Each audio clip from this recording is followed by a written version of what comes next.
नमस्कार मित्रांनो, जय महाराष्ट्र। शिवसेना शिंदे गटाच्या मराठवाड्यातील एक मोठ्या नेत्याने मोठं विधान केलं आहे। त्या विधानाने आता राजकारणातील अनेक लोकांच्या भुवया उंचावल्या आहेत।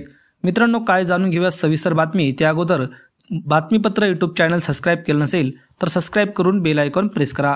शिवसेना शिंदे गटाच्या मराठवाड्यातील मोठ्या नेत्याने एक मोठं विधान केलं आहे।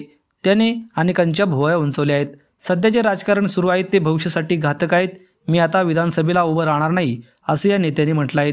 मराठवाड्यातील सिल्लोडचे आमदार अब्दुल सत्तार यांनी हे विधान केलं आहे। अब्दुल सत्तार यांना देवेंद्र फडणवीस यांच्या सरकारमध्ये मंत्रिपदाची संधी मिळालेली नाही। याआधी एकनाथ शिंदे यांच्या सरकारमध्ये ते मंत्री होते। अब्दुल सत्तार यांनी सरकार स्थापनेवेळी मंत्रिपद मिळवण्याचे जोरदार प्रयत्न केले, परंतु यावेळी मराठवाड्यातून शिवसेना शिंदे गटाने संजय शिरसाट यांना मंत्री बनवले आहेत।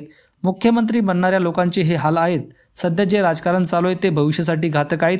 मराठवाडा सिल्लोडमधील माझी ही शेवटची निवडणूक होती। कोणी काही माझं आकडं करू शकत नाही। मी माझ्या मुलाला सांगितलंय, तुला लढायचं तर लढ, अब्दुल सत्तार असं एका कार्यक्रमात बोलले आहे। त्यामुळे आता मी या पुढे राजकारणात निवडणूक लढणार नाही असं देखील त्यांनी म्हटलं आहे।